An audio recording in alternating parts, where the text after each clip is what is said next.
Good morning students. मैं Priyanka Choubey central public academy शहीद वाराज से आप लोगों को क्लास 8 का 5th चैप्टर में पढ़ाने जा रही हूँ, जैसे को तैसा। इसमें जो है कि पाठ के माध्यम से ये कहना चाहता है लेखक कि हमें कभी भी झूठ नहीं बोलना चाहिए, क्योंकि कोई कितना भी झूठ बोल दे सच एक दिन सामने आ ही जाता है। ठीक है, देखेंगे।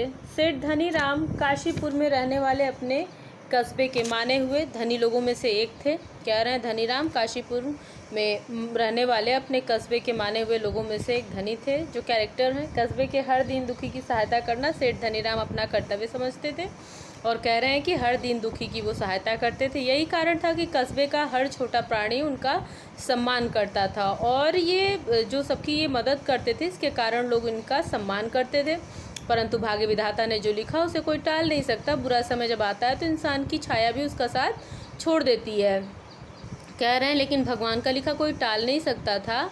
उनके ऊपर भी जब बुरा समय आया तो जो है कि क्या बोलते हैं, उनकी छाया ने भी उनका साथ छोड़ दिया। जिस प्रकार से किसी के भी बुरे वक्त पे उसकी खुद की छाया तक उसका साथ छोड़ देती है। मानव जीवन तो धूप छाँव है, इसमें कभी प्रकाश तो कभी अंधेरा आता है। यही हाल धनीराम का था और कहते हैं कि मानव जीवन में तो धूप छाँव हमेशा आती रहती है, कभी प्रकाश कभी अंधेरा। और कह रहे हैं यही हाल धनीराम का भी था कि उनका अच्छा वक्त था तो उन्होंने सभी का साथ दिया, लेकिन इसके बाद जब उनका बुरा वक्त आया, उनका भी बुरा वक्त आया सभी के साथ, सभी की तरह से। कह रहे हैं कि कारोबार घाटे के कारण सारा धन उड़ गया और उनके कारोबार में भारी नुकसान हुआ, जिसके कारण उनका वो बहुत जो ही क्या बोलते हैं, गरीबी का उनको सामना करना पड़ा। रातों रात वह धनी से निर्धन हो गए। जिस घर में खुशियाँ खुशियाँ नाचती थी उस घर में उदासी छा गई। और कह रहे रातों रात ऐसा हुआ, वो इस तरह से कंगाल हुए अमीर से कि उनके घर में जो खुशियाँ नाचती थी, खुशियों ने गम ने खुशियों का स्थान ले लिया था। संकट के समय में तो अपने भी दूर भागने लगते हैं। धनीराम बेचारा क्या करता, धन पास था नहीं, कर्ज लेकर वह घर पर आ रहे थे और देने वालों ने आंख मिलाना भी बंद कर दिया।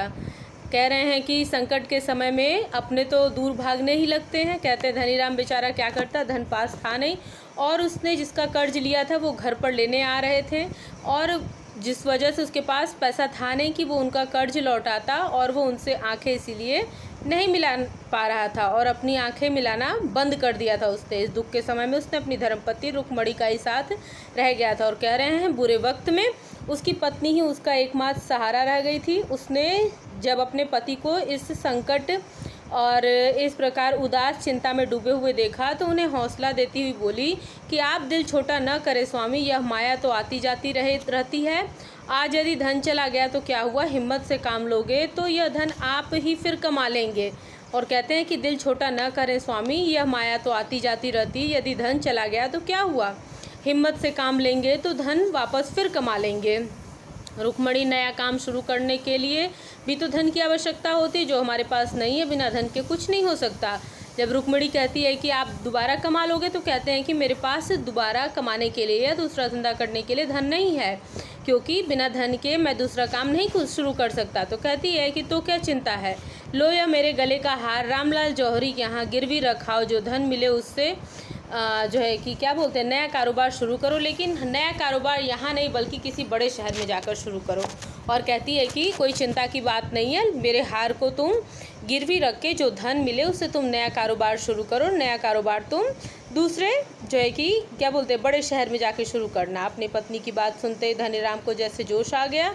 उसने अपनी पत्नी को प्यार से देखा और रुक्मिणी, तुम तो साक्षात देवी का रूप हो। आज के युग में तुम्हारे जैसी पत्नियाँ कहाँ मिलती हैं।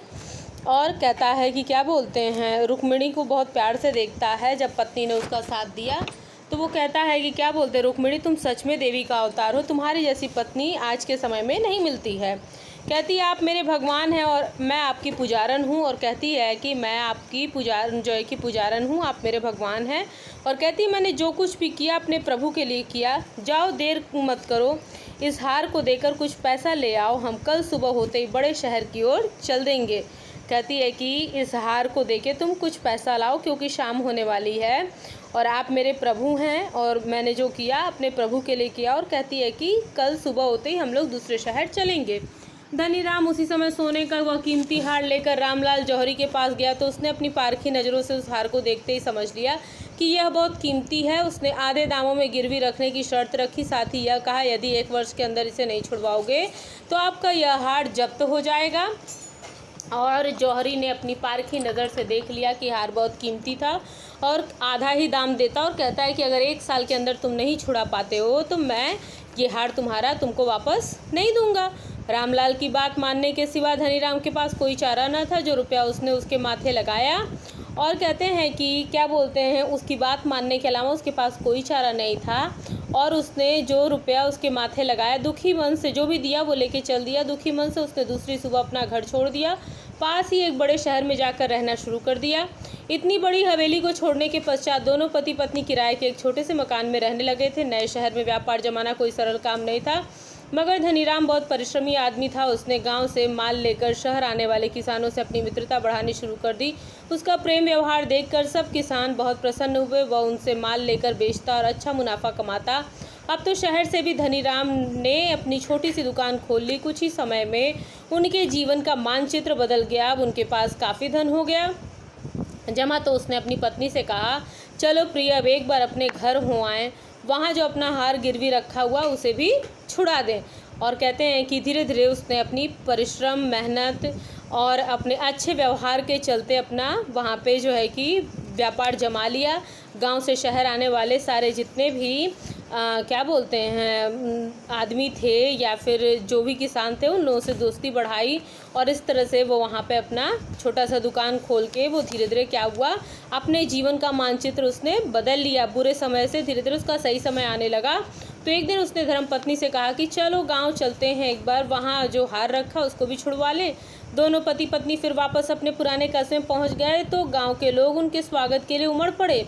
और कहते हैं दोनों पति पत्नी फिर वापस अपने पुराने कस्बे में पहुँचे तो गाँव के लोग उनके स्वागत के लिए उमड़ पड़े। धनीराम रामलाल जौहरी के पास गया और उससे दुआ सलाम करके बोला, भैया रामलाल, मेरा वह हार दे दो और उसके रुपए सूद समेत ले लो। रामलाल जानता था वह हार तो बहुत कीमती है। उसे यह उम्मीद नहीं थी कि धनीराम इतनी जल्दी कमा लेगा। उसके मन में तो पाप आ चुका था और जब जैसे ही कहता है कि आप सूद समेत पैसा लीजिए, मेरा हार दे दीजिए, और अब इस तरह से जो है क्या बोलते हैं, रामलाल के मन में लालच था।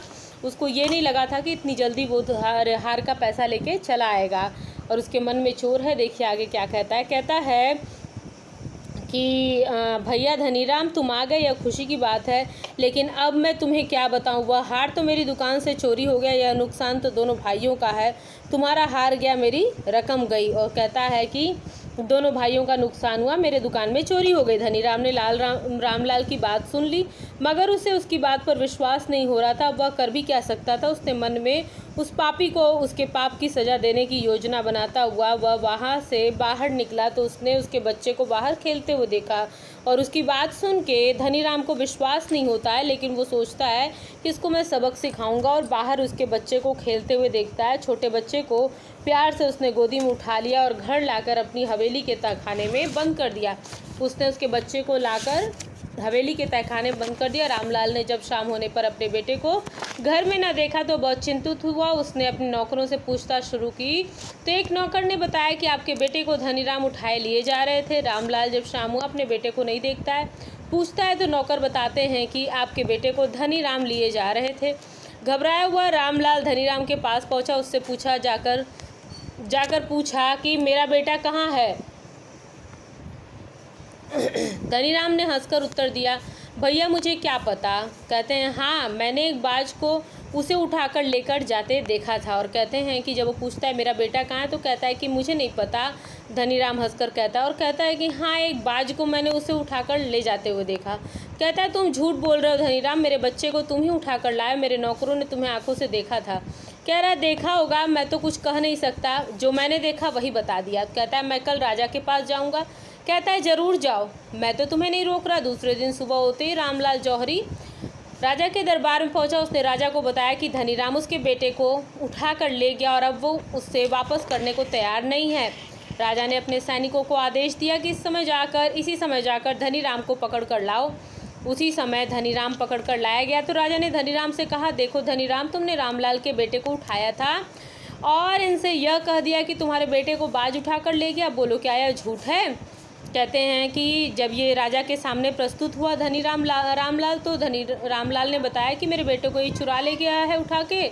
तो बोलता है कि तुम उसको उठा के ले गए और अब कह रहे हो कि बाज ने उठा कर ले गया, बताओ ये झूठ है? राजा पूछते हैं। तो कहता है कि नहीं महाराज, यह सब सच है। तो कहते हैं तो फिर तुमने ऐसा क्यों किया? तो कहता है कि महाराज आप मुझे यह बताएं, गांव के बहुत से बच्चों को छोड़कर बाज ने रामलाल के ही बच्चे को क्यों उठाया? तो कहता है यह तो तुम ही बताओगे, मैं तो केवल इतना जानता हूँ धनीराम, इसके दोषी तुम हो। तो कहता है महाराज मैं सेठ रामलाल से कुछ पूछ सकता हूँ? कहते हैं ज़रूर पूछो। कहते हैं हाँ तो सेठ जी आप मुझे यह बताएंगे कि आपकी दुकान में कितने जेवर रखे थे? कहते हैं बहुत हैं। तो कहते हैं उन जेवरों में से आपने मेरी पत्नी का हार भी रखा था? कहते हैं हाँ रखा था। कहते हैं फिर यह बताओ वह चोर आपके सारे जेवरों को छोड़कर मेरी पत्नी का ही हार क्यों ले गया? तो रामलाल जी जी जी कह के हकलाने लगा। तो महाराज कहता है महाराज अब तो यह न्याय आप ही करेंगे, रामलाल दोषी है या मैं? यदि सैकड़ों जेवरों में से मेरा ही हार चोर ले जा सकता है तो गांव के सब बच्चों को छोड़ के बाज बच्चे को भी उठाकर ले जा सकता है। तो वो वहाँ पे कहता है, कहते जैसे कि चोर केवल मेरा हार लेके गया सारे जेवरों में से, उसी प्रकार से सारे बच्चों को छोड़ के इन्हीं के बच्चे को बाज भी उठाकर ले गया। कहता है रामलाल समझ गया कि मैंने जो किया है उसी का फल मुझे मिला। उसने महाराज के सामने हाथ जोड़ते हुए कहा, महाराज मुझे इस भूल के लिए क्षमा कर दें, मैं धनीराम की पत्नी का हार वापस दे देता हूँ। कहता है कि मुझे उसका फल मिल गया है, समझ जाता है। कहता है महाराज मैं आपके सामने हाथ जोड़ता हूँ और मुझे इस भूल के लिए क्षमा करें, मैं धनीराम की पत्नी का हार दे देता हूँ। कहते हैं ठीक है, मैं आज ही आपका बच्चा भी वापस ला कर दे दूँगा। और इस तरह से कहते हैं जैसे को तैसा, कि आप गलत करते हो, कुछ भी करते हो तो उसका फल आपको ज़रूर मिलता है। ठीक है, भले थोड़ी देर बाद मिले, लेट मिले, लेकिन मिलता ज़रूर है। तो बच्चों इस कहानी से शिक्षा मिलती है कि हमको कभी भी किसी का बुरा नहीं करना चाहिए। छल कपट बेईमानी जैसे चीज़ों का इस्तेमाल बिल्कुल नहीं करना चाहिए। इन सब बातों का अपने चरित्र में बिल्कुल भी स्थान नहीं इन सब चीज़ों को देना चाहिए। ठीक है।